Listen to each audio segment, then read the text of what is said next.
Hello friend, कैसे हैं आप सब। आई होप आप सभी बहुत अच्छे होंगे। तो फ्रेंड, आप सभी का हमारे यूट्यूब चैनल में स्वागत है। फ्रेंड, आज के वीडियो में हम लोग बात करने वाले हैं जो फर्स्ट सेमेस्टर बीए वाले बच्चे का पेपर जो अंदर में लिखना है वो कितना पेज लिखें और क्या लिखें और किन किन बातों का ध्यान रखें, ये चीज़ आज हम लोग देखने वाले हैं। फ्रेंड, अगर आप हमारे चैनल में नए आए हैं तो चैनल को जाके तुरंत सब्सक्राइब कर लेना, ताकि जो भी इंपॉर्टेंट वीडियो रहेगा वो आप सभी को तुरंत मिल जाएगा। अगर वीडियो हमारा अच्छा लगे फ्रेंड तो लाइक करना, कमेंट करना मत भूलिएगा, राइट ना। तो फ्रेंड, इसके पहले वाला और वीडियो आपने देखा होगा कि एक हमने वीडियो बनाया है कि कैसे आंसर शीट में हम लोग भरें, कहाँ पर रोल नंबर लिखें, कहाँ पर परीक्षा का नाम लिखें, कहाँ पर इनरोलमेंट नंबर लिखें, राइट ना। ये सभी चीज़ को हमने बिल्कुल अच्छे से बता दिया है। लेकिन आज का जो हमारा वीडियो है, कई बच्चे का ये सवाल है कि सर हम कितना पेज लिखें और क्या लिखें, राइट ना। तो ये सभी डाउट आज देखने के बाद वीडियो क्लियर हो जाएगा, राइट ना। तो पूरा वीडियो के लास्ट तक बने रहना फ्रेंड, ताकि आप पूरा चीज़ों को समझ सकें। एक बात मैं आपको बताना चाहूँगा, जो आपका एग्जाम है, जैसे एग्जाम स्टार्ट होगा तो 2 या 3 दिन पहले आपका जो एडमिट कार्ड है वो साइड में अपलोड कर दिया जाएगा। तो वहाँ से आप कोई भी चॉइस सेंटर होगा वहाँ से जाके आप अपलोड कर लेना, राइट ना। और वहाँ से तुरंत प्रिंट करा लेंगे और प्रिंट कराने के बाद तुरंत महाविद्यालय है वहाँ जाके सील सिग्नेचर आपको लगवाना होगा, राइट ना। चलिए आज देखते हैं हम लोग क्या हमारे जो पेपर होंगे उनमें क्या चीज़ हमको लिखना है। देखो, हमारे पास जो क्वेश्चन का पैटर्न है वो कैसे होगा, है ना। बीए वाले स्टूडेंट कैसे एग्जाम में पेपर लिखें, राइट। तो जो क्वेश्चन का पैटर्न है, आपको पता है कि 10 क्वेश्चन हमारे एक एक नंबर का आएगा, तो ये कितना नंबर का हो जाएगा, 10 नंबर। और अगर आपको ऑब्जेक्टिव प्रश्न कैसे आएगा ये अगर वीडियो चाहिए तो मुझे आप तुरंत सभी बच्चे कमेंट करेंगे, राइट ना। चाहे शहीद नंद कुमार पटेल यूनिवर्सिटी में पढ़ने वाले बच्चे हो, चाहे अटल बिहारी वाजपेयी। जो बीयू यूनिवर्सिटी में पढ़ने वाले जो बच्चे हैं उनका पेपर का डेट थोड़ा आगे पीछे है। जैसे शहीद नंद कुमार पटेल में जिस डेट पर पेपर हो रहा है उसके थोड़ा बहुत आगे पीछे, लेकिन सिलेबस दोनों का लगभग सेम है, लगभग क्या 100% सेम है। ओके, तो ये पैटर्न आपको सेम मिलेगा दोनों यूनिवर्सिटी का, और बाकी भी यूनिवर्सिटी का सेम मिलेगा, क्योंकि एनएपी 2020 रूल के अकॉर्डिंग जो पहला सेमेस्टर का जो एग्जाम होगा वो इसी बेस पर एग्जाम होने वाला है, राइट ना। हाँ, भले डेट आगे पीछे होगा लेकिन सिलेबस आपका सेम है। देखेंगे, ये तो आपको समझ में आ गया कि 1 नंबर का यहाँ पर 10 क्वेश्चन आपको देखने के लिए मिलेगा, तो ये 10 नंबर का आपका हो गया, राइट। अब यहाँ पर 5 हमको क्वेश्चन देखने के लिए मिलेगा 4 नंबर का, तो ये कितना नंबर का हो जाएगा आपका, 20 नंबर का, ठीक। और 10 नंबर का जो क्वेश्चन है वो आपको कितना देखने के लिए मिलेगा, 4 क्वेश्चन आपको मिलेगा 10 नंबर का प्रश्न। टोटल मिला के कितना हो जाएगा, यहाँ पर हो जाएगा 40। सबको ऐड करेंगे कितना नंबर का हो जाएगा, ये 70 नंबर का आपका एग्जाम होना है ना। ये अंतिम आपका एग्जाम है, अंतिम एग्जाम है, मतलब इस सेमेस्टर का बीए हो चाहे बीएससी हो। तो आज हम लोग बात कर रहे हैं बीए फर्स्ट सेम का, ठीक है। इंपॉर्टेंट क्वेश्चन तो हमने पूरा अपलोड कर दिया है, आई होप वहीं से एग्जाम में देखने के लिए मिलेंगे, और थोड़ा बहुत अगर आगे पीछे मिले तो इतना अगर आपने पढ़ा है, समझा है, तो नो डाउट वहाँ से हर प्रश्न को आप सॉल्व कर सकते हैं। और याद रखें बच्चों, आप मेहनत कर रहे हैं तो नो डाउट आपका पेपर अच्छा जाएगा। ओके, ये आपको समझ में आ गया। देखो, अब एक एक नंबर का क्वेश्चन में तो कोई आपको परेशानी नहीं होगा, जो आपको देखने के लिए मिलेगा यही जो आपका चैप्टर है, 5 चैप्टर 4 चैप्टर जो भी रहेगा वहां से आपका एक एक नंबर का क्वेश्चन देखने के लिए मिलेगा। अब बच्चों, यहां पर जो 5 क्वेश्चन मिलेगा 4 नंबर का, ये कितना पेज लिखना है ये आपका सवाल हो सकता है, राइट। 10 नंबर का जो क्वेश्चन है उसमें कितना पेज लिखें ये भी आपका सवाल हो सकता है, राइट। तो आज इस वीडियो में समझेंगे पूरा, और मैं बहुत सारे आइडिया आपको दूंगा, है ना, अनुभव के अनुसार मेरे, कि कैसे हम लोग सॉल्व करेंगे। इसमें ज्यादा आपको टाइम नहीं लगेगा। आपको पता होगा कि पेपर आपका 3 घंटा का है ना, 3 घंटा का है। जो समय का बात करें, ये कितना घंटा का है आपका, 3 घंटा का आपका पेपर होना है। 11 से लेकर के 2 बजे, 11 बजे से लेकर के 2 बजे तक, ठीक है, 2 बजे तक, ठीक है, ये इनका पेपर का टाइमिंग है। और कितना टाइम आपको प्रवेश करना है ये सारा चीज एक और वीडियो हमने डाला है ना, उसमें पूरा समझा दिया है आपको, ठीक। तो यहां पर जो हमारे 70 नंबर का जो एग्जाम होगा, तो सवाल यही है कि हमारे पास 10 नंबर का क्वेश्चन के लिए हमको कितना पेज लिखना पड़ेगा, और यहां पर 4 नंबर के क्वेश्चन के लिए जो 5 क्वेश्चन मिलेगा उसके लिए कितना पेज आपको लिखना होगा, ये चीज आप समझेंगे। देखो, अगर हम देखें तो यहां पर जो 4 नंबर का जो क्वेश्चन मिल रहा है, 5 प्रश्न आपको मिलेगा, उनमें कम से कम बच्चों 1 से लेकर के 2 पेज, मतलब 1.5 पेज से लेकर के 2 पेज, मोटी मोटा आपको 2 पेज लिखना है, ठीक है, 2 पेज आपको लिखना है, ठीक है। कौन से क्वेश्चन के लिए? ये वाला पैटर्न के लिए। इसके भाग बनाए गए, ये दोनों ए वाला सेक्शन है और ये वाला क्या है आपका बी वाला सेक्शन है, जिसको हमने वीडियो में बता दिया है, जो भी इंपॉर्टेंट क्वेश्चन निकाले उसमें, ठीक। तो ये हो गया आपका कितना पेज? 2 पेज का आपका लगभग 2 पेज आपको लिखना रहेगा, ये आपका 4 नंबर का क्वेश्चन के लिए, ओके। थोड़ा बहुत कम भी होगा तो चलेगा, ठीक। अब यहां पर जो 10 नंबर का जो प्रश्न होगा उनमें आपको कितना पेज लिखना है? देखिए कम से कम आपको 5 से 6 पेज लिखना है, ठीक है। अगर 5 से 6 पेज अगर लिख लेते हैं बहुत अच्छा बात है। अगर 5 से 6 पेज अगर नहीं लिख पाते हैं, वो प्रश्न के अनुसार है, कई ठो प्रश्न बड़ा होता है, कई ठो प्रश्न छोटा होता है, और डायग्राम तो रहता नहीं है आर्ट वाली स्टूडेंट के लिए, है ना, ज़्यादा कहीं कहीं पर मिलते हैं, लेकिन आपका डायग्राम ज़्यादा नहीं है साइंस के जैसा, ठीक। तो ये आपको 5 से 6 पेज लिखना है। अगर इतना भी अगर आप नहीं लिख पाते हैं तो एकदम मिनिमम में भी आपको 4 से 5 पेज बच्चों आपको लिखना पड़ेगा 10 नंबर पाने के लिए, ओके। समझ में आ रहा है आपको? तो यहाँ पर 4 से 5 पेज, और यहाँ पर इसके ऊपर डिपेंड नहीं करता है कि आप जितना ज़्यादा पेज, कई बच्चे क्या करते हैं 8 पेज लिख दे रहे हैं, है ना, 10 नंबर के लिए, लेकिन उनका राइटिंग का अता पता नहीं है, और साथ में जो लिखावट है उनका डिस्टेंस काफ़ी है, उनका दूरी ज़्यादा है, तो वहाँ पर पेज भरने के चक्कर में बच्चे क्या करते हैं दूर दूर में लिख देते हैं और बड़ा बड़ा राइटिंग लिख देते हैं। एक बात हमेशा ध्यान रखिएगा, साफ सुथरा राइटिंग लिखे, भले कम पेज लिखें, है ना, लेकिन सटीक लिखे, लेकिन अच्छा लिखें, ठीक है। ये बातें आप ध्यान रखेंगे तो आप मोटी मोटा मान के चलिए कि 4 से 5 पेज आप सभी बच्चे एक आंसर को कम से कम लिखेंगे, ठीक है।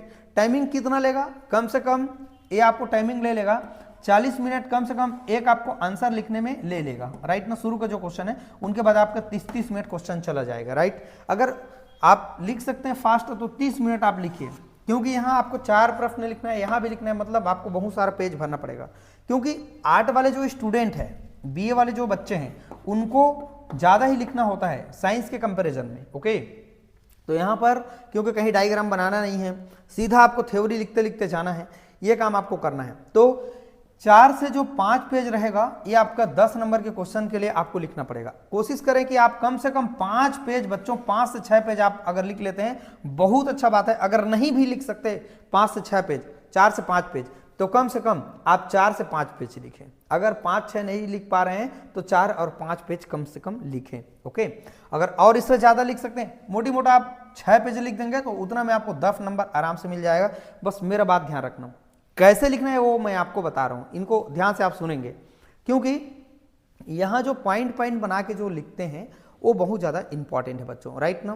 तो वो पॉइंट को समझना आपको बहुत ज़्यादा जरूरी है। अगर पॉइंट आपका याद हो गया तो अंदर की चीज़ ऑटोमेटिक लिखा जाएगा, राइट। जैसे मान लीजिए मैं एक प्रश्न ले लेता हूँ, कोई भी, मान लीजिए यहाँ पर मैं प्रश्न ले लेता हूँ, मान लीजिए मैं यहाँ पर ले लेता हूँ पर्यावरण प्रदूषण, मान लीजिए पर्यावरण प्रदूषण, ठीक है। पर्यावरण प्रदूषण क्या होता है, ठीक, प्रदूषण क्या है, एक एग्जाम्पल है क्या है ना, प्रकार को उदाहरण से ही समझाइए, उदाहरण से ही समझाइए, ऐसा लिखा हुआ है। और यहाँ पर लिखा हुआ है, एक क्वेश्चन में मिलेगा आपको कारण मिलेगा और बचने के उपाय, बचने के उपाय, बचने के उपाय। और इसका अथवा प्रश्न मान लीजिए आपको मिला हुआ है कि जल प्रदूषण क्या है, यहाँ पर लिखा हुआ है जल प्रदूषण, जल प्रदूषण क्या है, ठीक, क्या है, अथवा क्वेश्चन है, मान लीजिए एक अथवा ले लेते हैं हम लोग, ठीक है।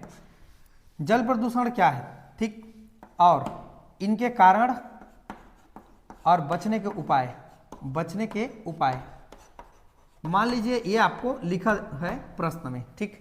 अब इसका आंसर बच्चों हम क्या लिखें? सबसे पहले हम इनका परिभाषा लिखेंगे, ये जो उत्तर हम लिखेंगे उत्तर में, ठीक। सबसे पहले हम लोग क्या लिखेंगे, इनका जल प्रदूषण होते क्या है, जल प्रदूषण ये आपको बताना पड़ेगा।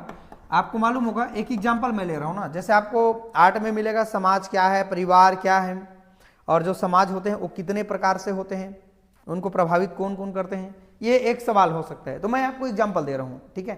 तो जल प्रदूषण का पहले आप उनका परिभाषा बताएंगे, जल प्रदूषण का एक्चुअल में मीनिंग क्या है, या जल प्रदूषण का अर्थ क्या है, या जल प्रदूषण किसे कहते हैं, ये आपको थोड़ा डेफिनेशन होगा, क्लियर। और ऐसा भी नहीं लिखना है कि जो चीज़ का मीनिंग है ही नहीं वो चीज़ को आपको नहीं लिखना है, ओके। जो चीज़ इंपॉर्टेंट है वही चीज़ आप लिखते जाएंगे पेपर में। तो ये जल प्रदूषण मान लीजिए आपने लिख दिया। अब इसके बाद में जल प्रदूषण लिखने के बाद में अब इनका क्या पूछा गया है, कारण बताना है। अब एक लिखेंगे जल प्रदूषण के कारण, हेडिंग लिखेंगे। ये एक बात मैं आपको बता रहा हूँ, यूज करें आप ब्लैक पेन, अगर कर सकते हैं तो ब्लैक पेन ये हेडिंग के लिए यूज करें, और बाकी आप ब्लू पेन यूज करेंगे। ओके, ना आपको ग्रीन पेन यूज करना है, ना कोई और दूसरा पेन, आपको जेल पेन यूज नहीं करना है। ठीक है, तो एक बात ध्यान रखेंगे, यहां आप ब्लैक पेन यूज कर सकते हैं हेडिंग के लिए। जल प्रदूषण के कारण, एक एग्जाम्पल मैंने लिया है ना, के कारण। अब इसके कारण यहाँ क्या लिखेंगे, जल प्रदूषण के निम्नलिखित कारण है, ऐसा लिखेंगे। और यहाँ पर पहला क्या लिखेंगे, मानव द्वारा। पहला आप लिख सकते हैं मानव द्वारा, एक एग्जाम्पल बता रहा हूँ ना। अब यहाँ पर हेडिंग में आप लिखते जाएंगे, हेडिंग आपको याद है तो उसके अंदर में आप चीजों को लिख सकते हैं। दूसरा है फैक्ट्री द्वारा, है ना, औद्योगिक फैक्ट्री द्वारा, या लिख सकते हैं आप फैक्ट्रियों द्वारा, है ना, फैक्ट्रियों द्वारा। ठीक है, या जो भी इंडस्ट्री के द्वारा हो सकता है, राइट ना। और तीसरा आप लिख सकते हैं, ये तो मानव द्वारा पूरा हो गया, है ना। और कीटनाशक के प्रयोग से, कीटनाशक, है ना, कीटनाशक के प्रयोग से, ऐसे इसका आप हेडिंग लिखते जाएंगे। और बहुत सारे हैं जिनका कारण, एक एग्जांपल में बता रहा हूं ना आपको, ये हेडिंग को ही तो आपको पढ़ना है, कह रहा हूं मैं, मेरा कहने का मतलब ये है। ठीक है, तो इस तरीके से आप क्या करेंगे, कीटनाशक के प्रयोग है, और कोई जो कारण है, कम से कम 5-6 बिंदु को आप लिखेंगे, 6 बिंदु को। ठीक, मान लीजिए इसके सेंस में। अब उनके बचने के उपाय बताने हैं। तो हम कैसे बच सकते हैं, जो भी फैक्ट्री से जो विषैला पदार्थ निकल रहा है, या जो पानी को नुकसान कर रहा है, या जो पानी में जा करके उनके कंपोजिशन को जो बदल रहा है, ठीक है, तो उनको क्या करना चाहिए, प्यूरिफाई करने के बाद ही क्या करना चाहिए, उनको पानी में क्या करना चाहिए, मिलाना चाहिए। ठीक है, जो पानी में कहीं भी मिला देते हैं, नदी नाला या कहीं पर भी, कीटनाशक का प्रयोग कम से कम करना चाहिए। तो इस तरह से बच्चों ये इनके कारण हैं। तो ये कारण 5-6 लिखेंगे, और इसके बचने के उपाय 4-5। तो 2-2 पॉइंट, अगर आप 3-3 पॉइंट, 2-2 पॉइंट को भी एक पेज में लिखते हैं, तब भी आपका पेज अच्छा से कवर हो सकता है। मैं वही बात कर रहा हूँ, आपका राइटिंग साफ सुथरा होना चाहिए बच्चों, और ये जो लिखावट है वो मेन सार चीज को भी आपको लिखना है। यस ना।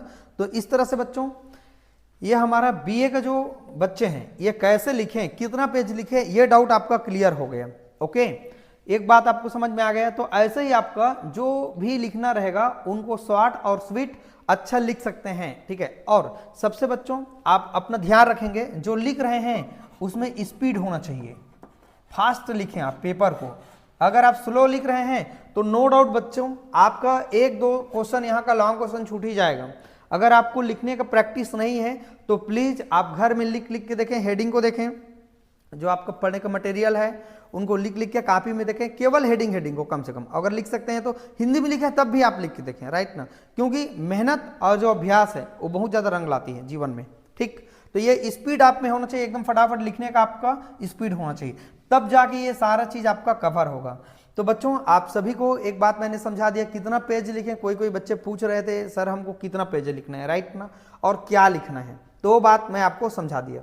तो इस तरह से बच्चों ये सारा चीज हमारा क्लियर हो गया कि कैसे क्वेश्चन पढ़ना है, और पूरा इंपॉर्टेंट क्वेश्चन में हमने सारा चीज को डिटेल कर दिया है कि कितना हमको पढ़ना है, राइट ना, कितना क्वेश्चन हमको पढ़ना है। पेपर बहुत पास है, एकदम तन मन धन से घर में तैयारी करिए, बहुत ज्यादा मेहनत करिए बच्चों, राइट ना, तब जाके अच्छा स्कोर आ सकते हैं। अब बिल्कुल आप सबको अभी भी समय बचा है ना, अभी इतने कम समय में भी हम अच्छे से तैयारी कर सकते हैं, राइट ना।